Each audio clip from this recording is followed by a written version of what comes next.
감사합니다.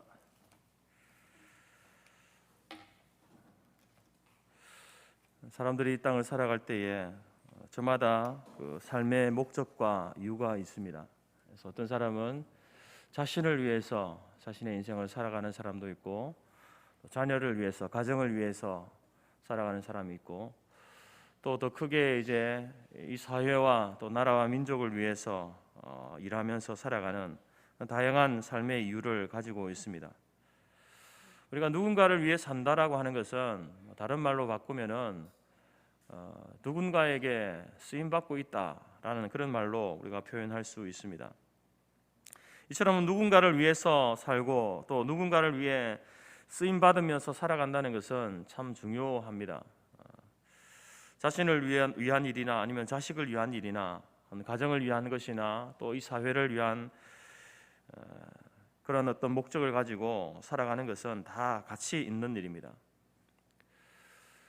그렇지만 이제 우리는 이 땅의 한 인생으로 살지만 또 저와 여러분들은 이 성도라고 하는 거룩한 이름을 가지고 있지 않습니까? 하나님의 백성으로 또 예수님의 제자로 살아가는 사람들이기 때문에 단순히 자기를 위해서, 자신을 위해서만, 혹은 이 사회와 이 나라와 민족을 위해서만 사는 그것만으로 그리스도인으로서의 그 삶의 가치를 이렇게 말할 수는 없습니다.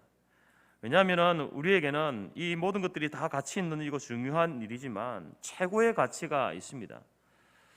무엇을 위해 사는 것이, 누구를 위해 사는 것이 가장 가치 있고 명예로운 일인지를 우리는 잘 알고 있지 않습니까? 우리가 이것을 왜 우리가 계속해서 따져야 하는가? 우리가 어떤 가치를 따라 사느냐라고 하는 것은 바로 그 사람의 삶의 가치를 결정해 주는 것이기 때문에 무엇을 위해 사는가라고 하는 것은 굉장히 중요한 겁니다.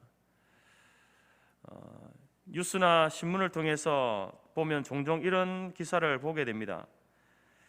군인용 잡낭, 이것이 이제 런던 경매장에서 팔렸는데 그냥 일반 군인이 쓰는 잡낭입니다. 그 가방이죠. 1,500만 원에 팔렸답니다. 왜 그런 가치를 사람들이 매겼느냐? 바로 그것이, 그 가방이 엘비스 프레슬리가 사용했다라는 이유 때문에 그렇습니다. 또 일반 이제 여성들이 입는 드레스와 가운, 그 가운이 29억 원에 팔렸다 이렇게 이야기를 합니다. 왜냐하면은 그 드레스와 가운은 지금은 죽었지만 영국의 다이애나비가 입었던 옷이기 때문에 그렇다라는 겁니다. 속옷 하나가 5천만 원에 팔렸습니다. 36살에 자살한 마릴린 먼로가 백만장자와의 결혼하는 법에서 그 영화에 촬영할 때 입었던 속옷이라고 그렇게 팔렸다는 겁니다. 여러분, 똑같은 물건이지만 이처럼 누구에게 쓰임 받느냐에 따라서 그 값이 달라지는 것을 보게 됩니다. 제가 입은 이 옷이 여러분 얼마 하겠습니까? 제가 죽은 이후에 이 옷에 대해서 가치를 사람들이 매길 때에 얼마나 이렇게 매기겠습니까? 아마 제가 생각할 때는 제 아들도 이 옷을 안 입으려고 할 겁니다. 자기 스타일이 아니라고. 별로 가치가 없는 거죠. 여러분, 제가 말하려고 하는 것은 바로 이 물건의 가치를 결정하는 것은 누구에게 쓰임 받았느냐라는 겁니다. 그처럼 우리의 인생의 가치를 결정하는 것도 누구에게 쓰임 받았느냐, 누구를 위해서 살았느냐, 굉장히 중요하다라는 겁니다. 오늘 우리 모두가 자신을 위해 살고 자식을 위해서, 가정을 위해서, 나라와 민족을 위해 사는 거 다 중요합니다. 그러나 여러분, 더 가치 있는 것은 자신을 위해 살더라도 그것이 하나님께 쓰임받은 삶인가라는 것입니다. 자식을 위해 살더라도 그것이 과연 자식만 아니라 하나님을 위해서 하나님께 쓰임받은 삶인가 하는 것입니다. 가정과 또 나라와 민족을 위해서 살았던 많은 사람들, 그것만 아니라 정말로 그 사람이 하나님께 쓰임받은 인생인가 하는 것입니다. 단순히 자기만 위해서, 자식만 위하고 가정만 위하고 나라와 민족만 위하는 삶이라고 해서 하나님이 그것을 가치 있다라고 이렇게 말하지 않는 거죠. 감사하게도 하나님께서는요, 역사를 이끌어 가실 때에 저와 여러분들을 사용해 가십니다. 사람들을 사용하십니다. 이 말을 오해하지 말아야 될 것은, 그렇다고 해서 하나님이 뭔가 부족해서, 힘이 없어서, 능력이 없어서 사람을 사용하는 것은 아닙니다. 역사의 주인이신 하나님께서 인생을 이끌어 가시고 역사를 이끌어 가실 때에 저마다 하나님의 도구로 사람들을 사용하고 있는 것입니다. 우리는 하나님의 도구로 쓰임받는 존재들이다라는 것입니다. 그래서 사람들을 그렇게 사용하실 때에 하나님은 모두가 다 똑같은 모습으로 사용하지는 않습니다.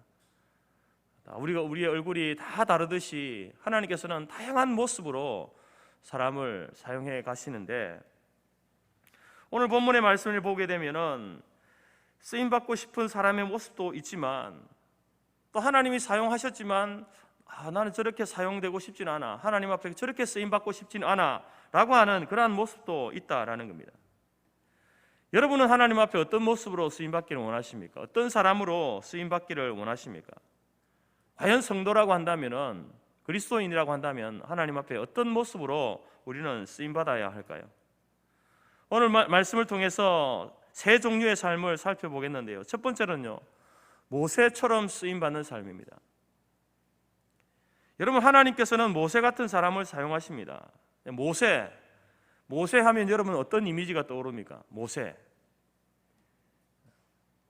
이스라엘의 지도자, 지팡이로 홍해를 가른 사람, 하나님과 사람 사이에 이 중보자의 역할을 했던 그런 모세. 정말 우리에게는 이 모세라고 하는 인물은요, 대단한 인물로 각인되어 있습니다. 그렇지만 모세가 처음부터 그런 사람이었나? 그렇지 않습니다. 모세는 원래 처음에는요, 모세를 보게 되면은 모세는 자신감이 없는 사람이었습니다. 말도 잘 하지 못하는, 말이 어눌한 사람입니다. 소심한 성격의 사람입니다.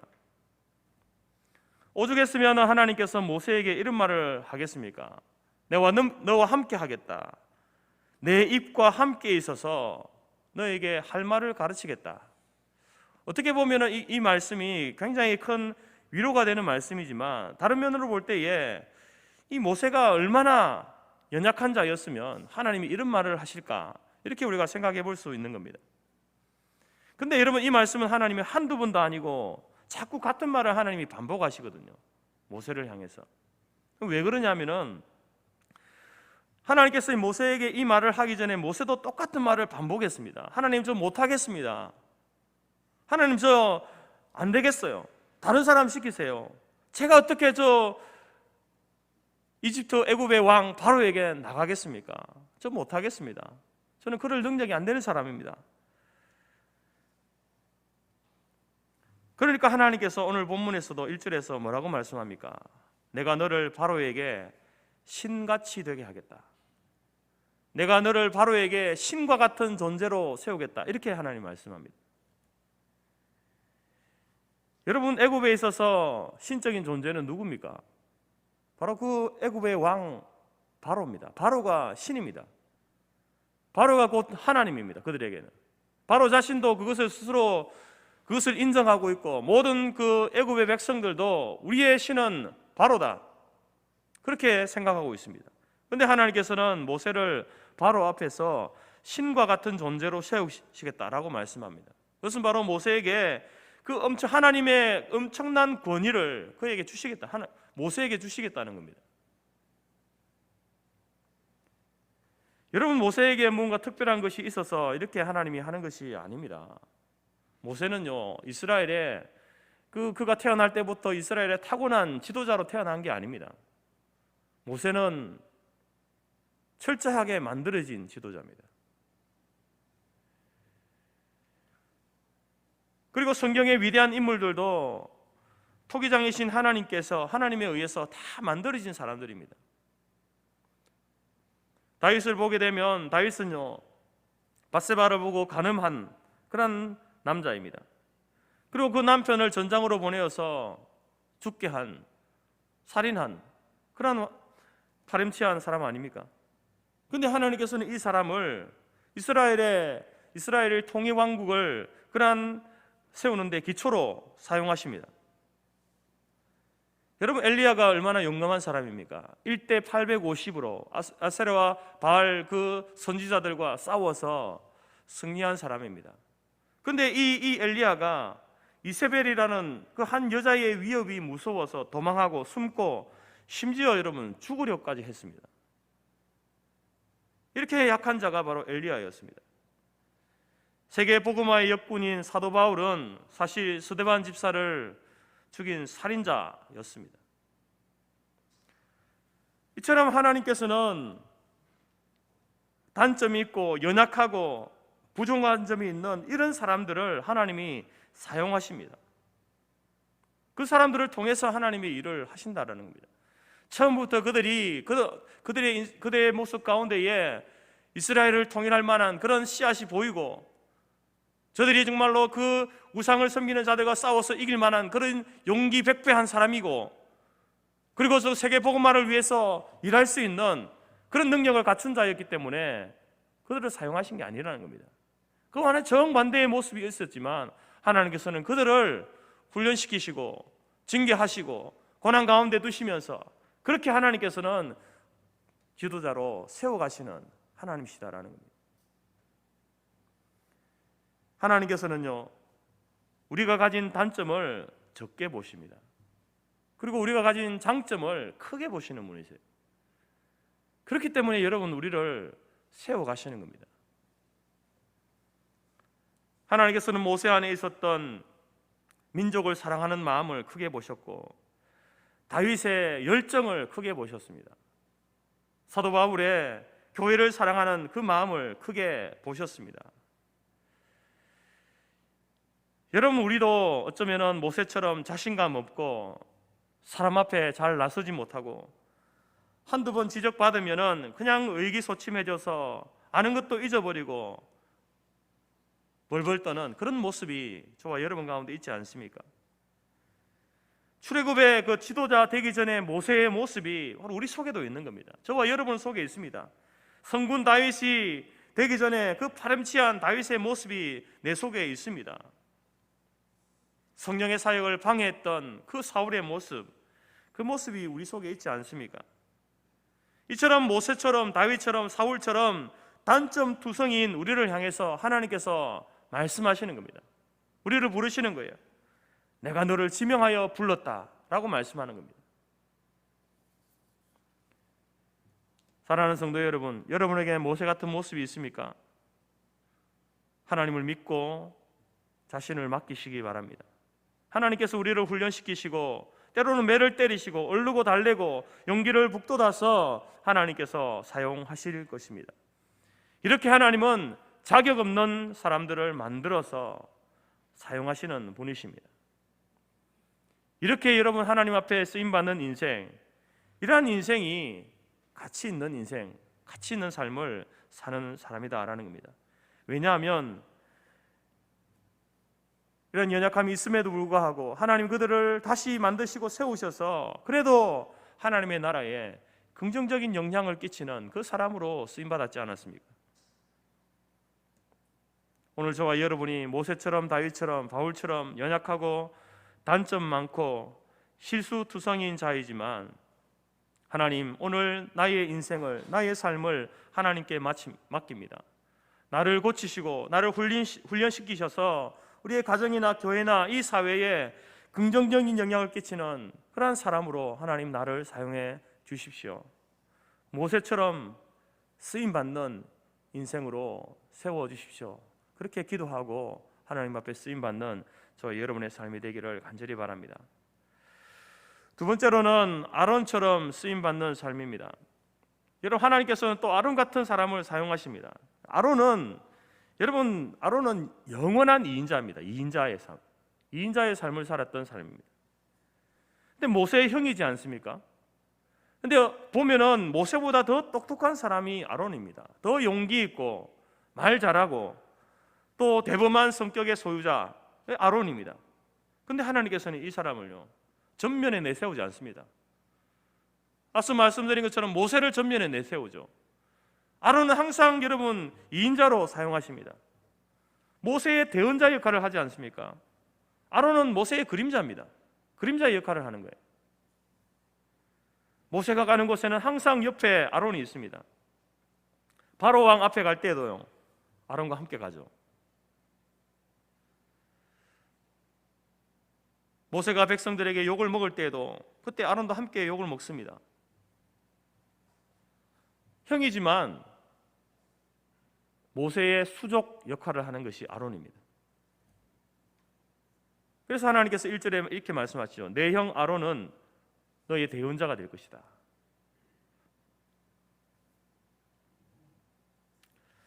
여러분, 하나님께서 사람을 사용하실 때에 아론처럼 사용하십니다. 근데 여러분, 아론은 그래도 나은 편입니다. 그가 2인자였지만 그래도 여러분 우리가 성경을 보게 되면 물론 모세를 잘 알지만 또 아론을 모르는 사람은 없습니다. 근데 여러분 성경에 보게 되면은 아론처럼 2인자로 살아갔던 사람이 많은데 그들 가운데는 이름도 없이 빛도 없이 그 무대 뒤에서 쓰임받은 사람들이 많습니다. 이스라엘이 미디안 광야에서 블레셋과 싸울 때에 아론과 함께 모세의 손을 들고 있었던 사람이 훌이지 않습니까? 여러분 훌에 대해서 이 기사 말고 훌에 대해서 여러분 성경에 어떤 다른 기사를 본 적 있습니까? 찾기 힘듭니다. 나라를 구한 에스더의 대부 역할을 했던 그리고 직언을 하고 조언을 했던 모르드게도 굉장히 위대한 사람이지만 사실 에스더에 비하면은 그는 가려진 사람입니다. 느헤미야가 성벽을 재건할 때에 여러분 느헤미야가 성벽을 재건했다라고 하지만 실제적으로 성벽 재건한 사람들은 따로 있지 않습니까? 손에 삽을 들고 창을 들고 있었던 그 이름 모를 사람들, 이름 없이 일했던 사람들, 그 사람들이 사실은 성벽을 다시 재건한 겁니다.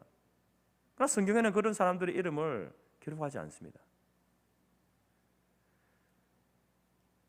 가나안 정복의 숨은 공로자인 여호수아의 동료였던 갈렙도 마찬가지고요. 예수님의 지상명령에 순종하여 전도하러 나섰던 이름 없는 70명의 전도제 있죠. 예수님이 12제자는 그래도 성경에 이름이 잘 있지만 그 70명의 전도대 그 사람들 이름은 없습니다. 성령의 강림을 사모하면서 함께 간절하게 기도했던 그 마가의 다락방에서 기도했던 기도의 용사들 이름이 없습니다.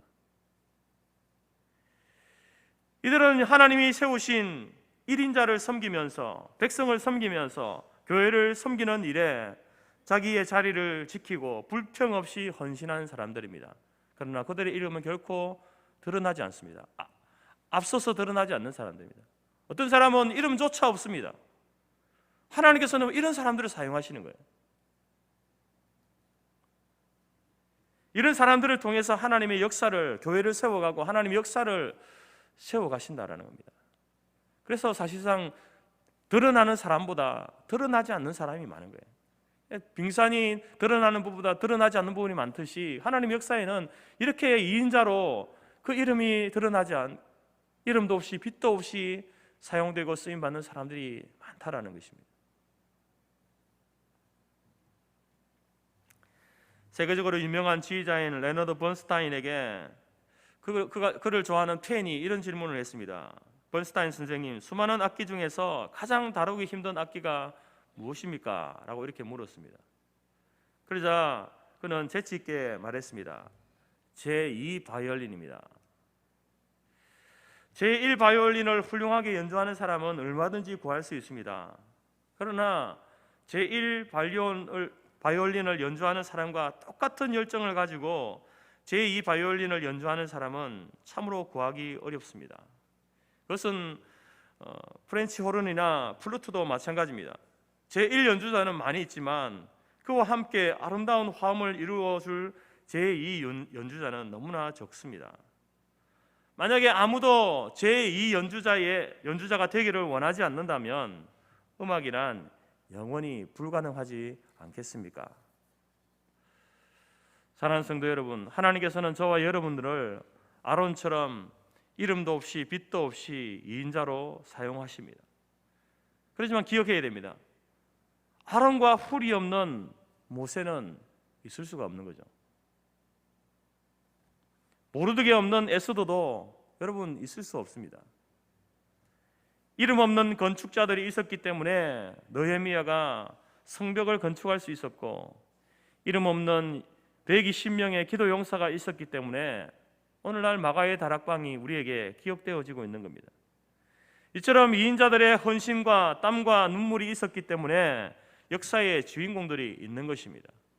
하나님은 전면에 드러나는 사람만 아니라 이처럼 보이지 않는 숨은 곳에서 일하는 헌신된 사람들을 통해서 하나님께서 역사를 이루어 가십니다. 여러분, 우리가 모세처럼 쓰임 받든지 아니면 아론처럼 쓰임 받든지 그 쓰임의 방법은 사실상 중요한 것은 아닙니다. 중요한 것은 무엇입니까?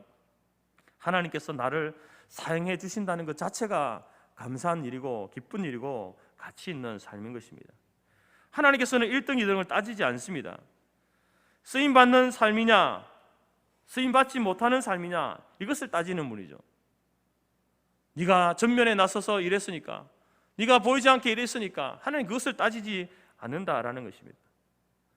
자신이 드러나지 않는 2인자라 할지라도 하나님께서 나를 사용하고 계심이 확실하다면 끝까지 그 길을 걸어가는 훌륭한 하나님의 일꾼들로 살아가는 저 여러분이 다 될 수 있기를 간절히 바랍니다. 세 번째로는요, 바로처럼 쓰임받는 삶입니다. 여러분, 우리가 이렇게는 쓰임받지 말아야 되죠. 그러나 분명한 것은 바로도 하나님 앞에 쓰임받고 있는 인생이다라는 겁니다. 3절 말씀을 보게 되면 하나님께서 바로의 마음을 완악하게 하셨다, 이렇게 말하고 있습니다. 이 말은 하나님이 바로에게 악한 마음을 주셨다, 이런 말이 아닙니다. 악한 마음, 바로의 그 악한 그의 마음, 그 악함을 악한 대로 내버려 두셨다는 겁니다. 바로의 그 선택을 하나님께서 원천적으로 봉쇄하고 막지 않고 그 선택한 그것을 그대로 이렇게 놓아두셨다, 그렇게 이 말씀을 해석해야 되는 겁니다. 하나님이 바로에게 악한 마음을 주셔가지고 이스라엘을 애굽에서 출애굽하지 못하도록 막으셨다, 그렇게 여러분 이 말씀을 해석하면 안 됩니다. 하나님을 대적하는 이 바로의 이 모습, 여러분 실제적으로 하나님을 대적하면은, 하나님을 대적하게 될 때에 즉각적으로 하나님께서 그에게 죽음을 선언하실 수 있지 않습니까? 하나님 충분히 그렇게 하실 수 있습니다. 그래서 이스라엘의 출애굽을 보다 훨씬 더 쉽게 할 수 있었는데 하나님 그렇게 하지 않은 거예요. 그냥 내버려 두셨습니다. 왜 하나님께서는 그 바로의 그 악함을, 완악한 마음을 그대로 내버려 두셨는가? 5절 말씀에서 그 이유를 말씀하고 있습니다. 내가 내 손을 애굽 위에 펴서 이스라엘 자손을 그 땅에서 인도하여 낼 때에야 애굽 사람이 나를 여호와인 줄 알리라. 바로의 악함을 그대로 사용하셔서 신이라고 믿었던 이 바로가 어떻게 하나님 앞에 굴복하는지를 하나님께서는 보여주시기를 원하는 거예요. 이 우리가 신이라고 믿었던 이 파라오, 이 왕이 신이 아니구나, 신의 아들이 아니구나. 애굽 사람들로 하여금 여호와 하나님이 진짜 하나님이신 줄 알게 하기 위해서 하나님께서는 그 바로의 악함을 그대로 사용하신 거예요. 내버려 두신 겁니다. 여러분, 이러한 삶은요, 바로와 같은 삶은 다시 우리가 증명할 필요가 없는 겁니다. 여러분, 모세와 같은 삶, 아론과 같은 삶은요, 여러분의 삶을 통해서 다시 증명되면은 참 좋은 일입니다. 그러나 바로와 같은 삶은요, 여러분을 통해서 다시 증명될 필요가 없는 겁니다. 굳이 여러분이 하나님이 진짜 하나님인가 아닌가 그것을 여러분이 증명할 필요가 있습니까? 그것은 우리가 증명하지 않아도 하나님은 원래 하나님이세요.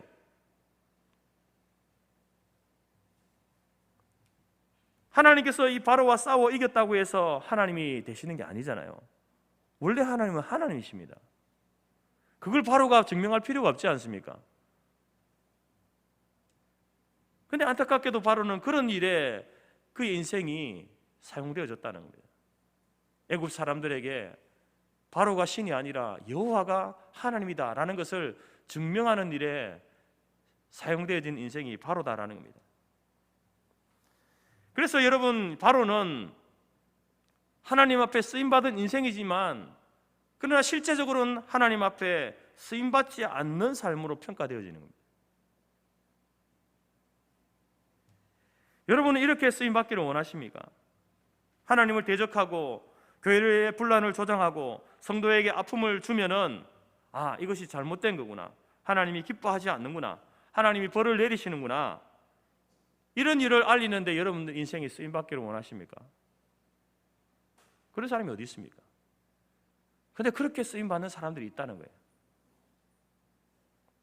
굳이 증명하지 않아도 될 것을 자신의 삶을 통해서 하나님이 어떻게 하시면 인생에게 징계를 내리시고 벌을 내리시는지 그것을 증명해가는 사람들이 있다라는 겁니다. 여러분, 엄밀하게 따지면은 그것은 하나님께 쓰임받는 인생이 아니라 버려둠을 당하는 인생입니다. 하나님 앞에 버려둠을 당하는 인생입니다. 결코 여러분, 저와 여러분이 그런 존재가 되어서는 안 되는 것입니다. 1945년 미국에 당시에 장래가 촉망되는 설교자 세 분이 있었습니다. 세 명이 있었습니다. 우리가 잘 아는 빌리 그레함 목사님이 그렇고, 또 척 템플턴이라는 분이 있었고요, 또 브론 클리포드라는 분이 있었습니다. 척 템플턴은 어느 날 저녁 수천 명이 모인 청중들 앞에서 설교를 하는데, 그 설교하는 것을 들은 한 신학교의 총장이 이렇게 찬사를 보냈습니다. 오늘날 미국 전역에서 가장 뛰어난 은사를 가진 설교자다. 그리고 브론 클리포드를 향해서는 몇 세기에 걸쳐서 한 번 나올까 말까한 설교자다라는 그런 찬사가 있었습니다. 근데 빌리 그레함 목사에 대해서는요, 사람들이 그렇게 이렇게 찬사를 보내지 잘 알려지지도 않았습니다. 근데 그로부터 5년 후에 이 템플턴 이분은요, 설교 사역을 포기하고 자기에게 사람들이 보내는 그 찬사를 가지고 라디오와 텔레비전 해설가로 변신하게 됩니다. 그리고 얼마 지나지 않아서 신앙을 포기하기까지 됩니다. 그 이후에 그는 캐나다에서 가장 큰 신문사를 두 개나 경영하면서 또 캐나다 수상에 입후보하기도 했습니다. 급기야 그 책을 썼는데 제목이 이렇습니다. 안녕 하나님, 내가 기독교 신앙을 버린 이유라는 책을 쓰기도 했습니다. 세월이 흘러서 스트로베리라는 분이 이런 질문을 했습니다. 예수 그리스도를 어떻게 생각하느냐라고 이렇게 이제 인터뷰할 때에 그가 이런 답을 했습니다. 그분은 이제까지 존재했던 분들 가운데 가장 중요한 분입니다. 그리고 이어서 그는 나는 그분을 그리워합니다 라고 말하면서 어깨를 들썩이며 흐느끼며 울었다라는 것입니다. 그리고 브론 클리포드라는 분은요, 9년 후에 음주와 돈에 사로잡혀 살았습니다. 그의 아내와 다운 증후군에 앓고 있던 두 아들을 버렸습니다. 그리고 그는 마지막 직업이 텍사스주에서 한적한 마을에서 자동차를 판매하는 그 일을 했었는데, 사역과 가정과 건강을 잃고 35살의 나이에 허름한 여인 속에서 쓸쓸하게 세상을 떠나고 말았습니다. 여러분, 이 세 분 가운데 끝까지 남아서 세계적으로 영향력을 끼친 분은 빌리 그레함 목사님이었죠. 여러분, 앞서 이 두 분의 삶을 보면서 왜 이들이 이러한 삶을 살게 되었는가? 그들도 한때 복음을 전하는 그 위대한 설교자로서 촉망받던 그러한 삶이었는데 왜 그들의 인생의 마지막이 이렇게 되었는가라는 겁니다. 여러분, 오늘 저와 여러분이 우리의 인생을 살아갈 때에 모세 같은 일꾼으로 하나님 앞에 쓰임받는 저와 여러분이 되기를 간절히 바랍니다. 비록 우리가 연약하고 부족하고 실수가 많은 그러한 존재이지만, 그러나 그런 우리를 하나님께서 훈련시키시고 때로 징계하시고 우리를 세우셔서 모세와 같은 그러한 인물로 우리가 쓰임받기를 그렇게 기도합시다. 또한 더 나아가서 하나님, 나를 아론과 같은 그러한 존재로 사용해 주십시오. 비록 내가 앞서 드러나지는 않지만, 내가 숨어 있어서 그 무대의 커튼 뒤에 있어서 보이지 않는 존재이지만, 그러나 나를 통해서 하나님의 그 교회와 나라가 세워지는, 복음이 증거되어지는 일에 내가 직간접적으로 쓰임받는 그러한 일들에 여러분들이 쓰임받기를 하나님 앞에 구하고 기도하시기 바랍니다. 그러나 결코 여러분 바로와 같은 모습으로 하나님 앞에 쓰임받지 않기를 간절히 바랍니다. 그 악함을 하나님이 내버려 두심으로 하나님의 하나님 되심을 증거하는 일에 사용되어진 인생, 그리고 그는 하나님의 징계 가운데에 그 홍해에 수장되어지는 그런 비참한 인생을 살아가는 그 모습으로 우리가 쓰임받았어야 되겠습니까? 사랑하는 성도 여러분, 오늘 모세처럼 아론처럼 쓰임받으시기 바랍니다. 나의 약점에도 불구하고 나를 훈련시키시고 변화시키시고 사용하시는 그 하나님 앞에 감사하며 열심히 섬겨나가는 저와 여러분이 될 수 있기를 간절히 바랍니다. 또한 음지에서 기도하고 땀 흘리며 하는 그 사역이라 할지라도 2인자가 있기 때문에 1인자가 있다라는 사실을 기억하면서 나에게 주어진 그 사역을 기쁨으로 잘 감당하는 우리 모든 성도들이 될 수 있기를 간절히 바랍니다. 나를 세워주는 자가 있었기 때문에 내가 세움받은 것처럼 내가 다른 일을 세워주는 이 일을 스스럼 없이 감당할 때에 하나님께서 교회를 세워가시고 또 우리 자신을 아름답게 가치 있는 인생으로 사용하신다라는 사실을 꼭 기억하시기를 바랍니다. 그래서 여러분들이 오늘 이후로부터 우리의 삶을 살아갈 때에 이렇게 기도하면 좋겠습니다. 하나님, 나를 모세처럼 사용하시되 겸손하게 하옵소서. 하나님, 나를 아론처럼 사용하시되 자부심을 갖게 하옵소서. 그러나 바로처럼은 사용되지 않게 하옵소서. 이런 기도로 기도하며 하나님 앞에 다양한 모습으로 하나님 나라의 교회의 긍정적인 모습으로 쓰임받는 인생이 저와 여러분의 인생이 되기를 간절히 바랍니다.